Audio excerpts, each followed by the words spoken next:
Donc on va voir deux exemples d'utilisation des tableaux d'évolution pour déterminer l'état final d'une réaction chimique.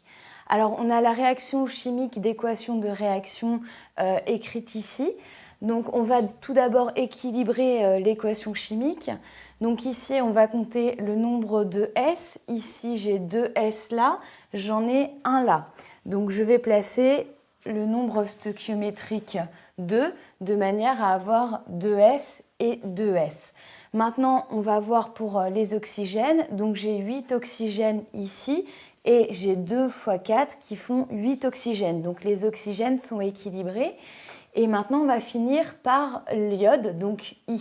Donc ici, j'ai 2 I, ici, j'ai 1 I. Donc pour équilibrer, je vais rajouter le nombre stoichiométrique 2 devant I-, de manière à avoir l'élément chimique qui se conserve. On va vérifier qu'au niveau de la charge, elle est équilibrée. Donc ici, j'ai 2 moins plus 2 moins, ça fait 4 moins. Et ici, j'ai 2 fois 2, donc 4 moins. Donc la charge est équilibrée aussi. Alors, on va rajouter ces nombres stoichiométriques dans l'équation de réaction qui est dans le tableau d'évolution. Et donc, on va partir de cette composition du milieu réactionnel. Donc, 4 mols de S2O8-, 4 mols de I-, 0 mol de SO4-, et 0 mol de I2.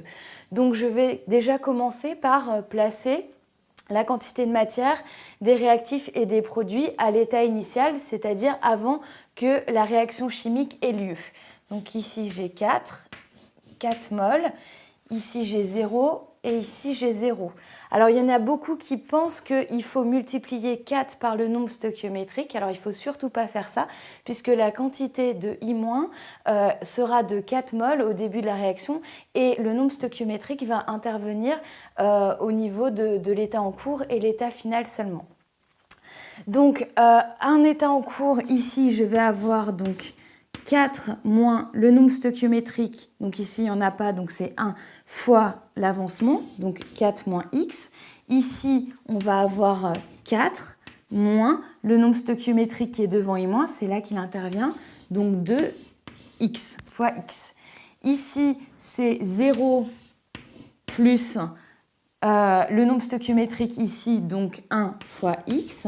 Et ici, 0 plus, donc le nombre stoichiométrique qui est devant ici, 2 fois x. Donc on pourra après utiliser directement x et 2x. Ce qui veut dire que lorsqu'on a cette réaction chimique, lorsque 1 mol de S2O8- disparaît, 2 mols de I- disparaît, on produit 1 mol de I2 et 2 mols de SO4-. C'est ça que veut dire un petit peu le tableau d'évolution. À l'état final, donc, on reproduit cette ligne en remplaçant x par x max, la valeur maximale de l'avancement, de x max. Ici, on va avoir x max et ici 2x max. Donc pour déterminer le bilan de matière à l'état final, il faut déterminer la valeur de x max, donc déterminer le réactif limitant. Pour déterminer le réactif limitant, il faut faire les deux hypothèses. Donc l'hypothèse 1, ça va être S2O8- qui est limitant.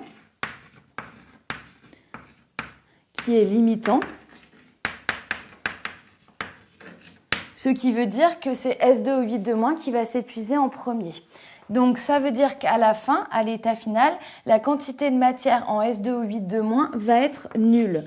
Donc on a 4 moins x max 1 qui est égal à 0, donc x max 1 qui est égal à 4 mols. Il ne faut pas oublier le mol, puisque x est l'avancement qui s'exprime en mol. Donc l'hypothèse 2, maintenant, c'est donc I- qui va être limitant et donc qui va stopper la réaction en s'épuisant en premier. Donc on a, ça veut dire que 4 moins 2x max 2 est égal à 0. Donc x max 2, c'est égal à 4 demi qui est égal à 2 mol. Donc pour savoir quelle hypothèse est la bonne, on va prendre l'hypothèse qui conduit à l'avancement le plus petit. Donc ici, ça va être l'hypothèse 2. Et donc, ça veut dire que I- est limitant.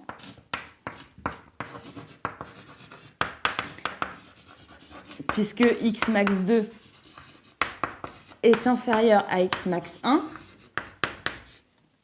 Et ça veut dire aussi que x max est égal à x max 2 est égal à 2 mol. Une fois qu'on a déterminé x max, on va pouvoir déterminer le bilan de matière à l'état final. Il suffit dans notre tableau de remplacer x max par sa valeur. Donc le nombre de moles à l'état final de S2 au 8 de moins, ça va être égal à 4 moins x max. Donc ça va faire 4 moins 2 qui est égal à 2 moles.